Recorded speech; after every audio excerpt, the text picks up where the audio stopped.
Okay, so whereas in the previous lecture we focused more on performance and identity, in this lecture we're going to focus on performance and space.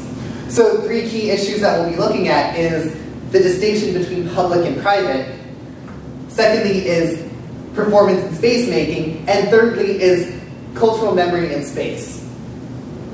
So you'll recall the distinction that we made last time. The difference between place and space. Space is the cultural and social meanings that humans put on place. Now we're going to think about space in terms of its full cultural dynamics as we refocus on the role of performance. So if we think about Deborah Wong's article and David Trieule's article in Conversation, we can see that they're both very much about the contested relationship between what we designate as public space and what we designate as private space. So some general definitions that we can go with is that what we designate as public refers to that which belongs to the common, to the people, to everyone, as opposed to private. Things that we designate as private are those things that we designate as belonging to oneself, those things that we consider to be personal property. And as we can see in both Deborah Wong and David Trieule's scholarly readings, these terms are very much contested and very much hegemonic. In terms of Deborah Wong's article on the Asian American Festival, we can see that public space is being fought for from inside what was previously public and now is increasingly being privatized. This, of course, draws our attention back to Arlene Davila's article from last week in terms of gentrification in New York City. As Wong argues, the Asian American Festival is reclaiming community space through the actual performance, right? Performance here designating the official organization of a day-long celebration. On the other hand, we have David Trieule's article in which he talks about the way that a public space is made private through convention. And in the background, it's important to recognize that in the background of Trieule's article is the fact that all of the ethnographic participants, right, everyone that Trieulle interviews and plays pickup soccer games with, they're all very aware of stereotypes of Latinos as being criminals and are constantly responding to it, especially when they talk about having appropriate behavior and following all of the laws and conventions that go with using the public space.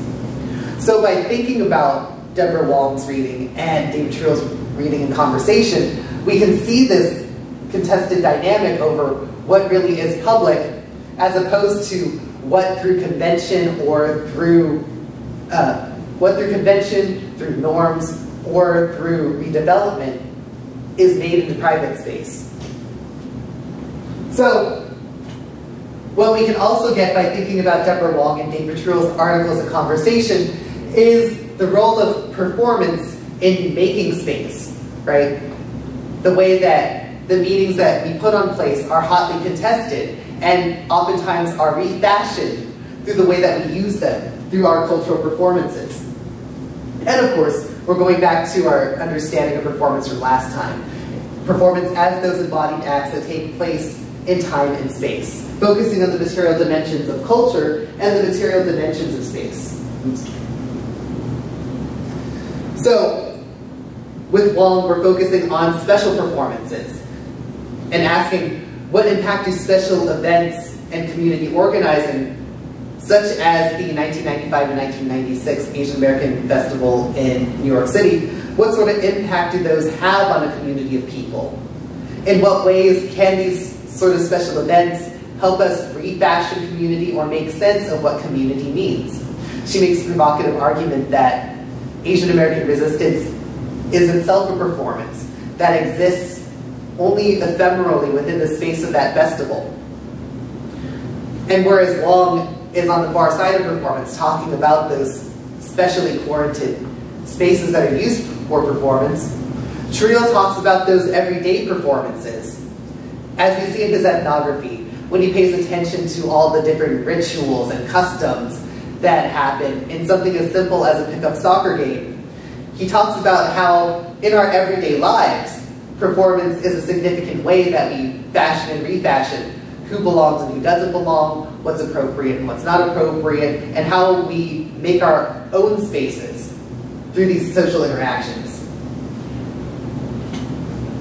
And the final point to be made, thinking about all the different readings and conversation, is culture and memory. This, of course, goes back to the way that we talked about it in last week's lectures, except instead of talking about material culture and memory, here we're going to think about performance and memory. So as we think about performance and cultural memory, we'll want to remember the point that Paredes makes in the introduction to Solinidad, when she argues, quoting Joseph Roach, that cultural memory and performances of it are just as much about the present and the future as they are about the past. So in this way, we're not participating in Orientalism and tropicalization by assuming that heritage is always a matter of the past and we're always a traditional people and whatever. Instead, we're thinking about how Asian American, Latina, and Latino cultures can be used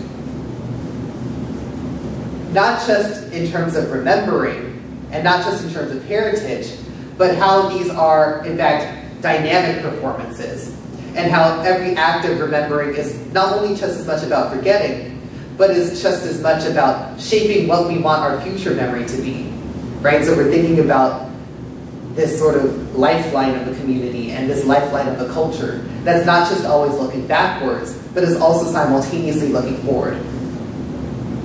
So, you'll recall our diagram of hegemony. There's discipline, there's ideology, and there's resistance. We can very much think about cultural memory in terms of hegemony. On the one hand, memory can become hegemonic. This is the key discussion in Paredes' introduction to Solinidad, especially on page 15 when she talks about Latina and Latino racial formation, right? That combination of the new nativism and the policy measures that were being pursued in order to further marginalize, segregate, and criminalize Latino communities, as well as those popular anxieties, completely racist, about Latinas and Latinos posing a threat to the United States. We can very much see how, on pages 15 and 16, when she talks about that sort of official memorializing that took place in the state of Texas, and her close reading of it, that remembering Selena became a hegemonic exercise. It, on the one hand, was a way of trying to forget anti-Latino racism, while at the same time using that memory in a way that still plainly reveals the racist anxieties that were taking place around Latino constructions of difference, right? This was not a sincere effort to memorialize her. It instead was very much an ideological one that was used to try and justify what was taking place in terms of anti-Latino racism. So while that we can understand as a cultural memory imposed from above, we can turn back to Oliver Wong's article on Asian American hip-hop. Particularly focusing on his close readings of lyrics, we can see how cultural memory can also be used as a form of resistance, right? Especially looking at those lyrics that he focuses on that evoke Asian American history and the key issues of Asian American studies.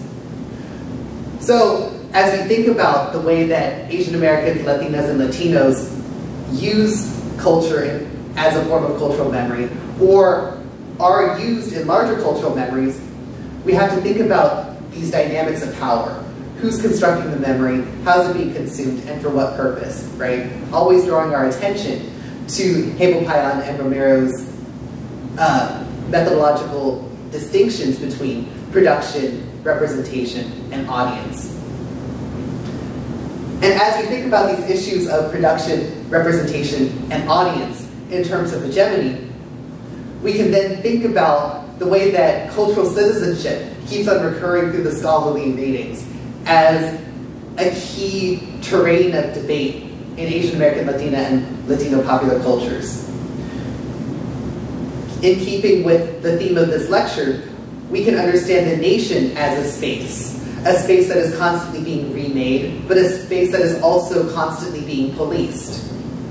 So, for example, as we think about those places where racial others are seen as not belonging, such as Asian Americans in hip-hop, or Latinas and Latinos in public space, we can very much think about how, not just how Asian Americans, Latinas, and Latinos try to reclaim those spaces, but also how this reclamation is constantly pushing up against the hegemonic ideologies that we've come to naturalize. And so that is where we can think about cultural citizenship as being this real back and forth battle between hegemonic power and these claims to recognition from below. Okay? So if you have any questions, be sure to ask them. Otherwise, have a great week.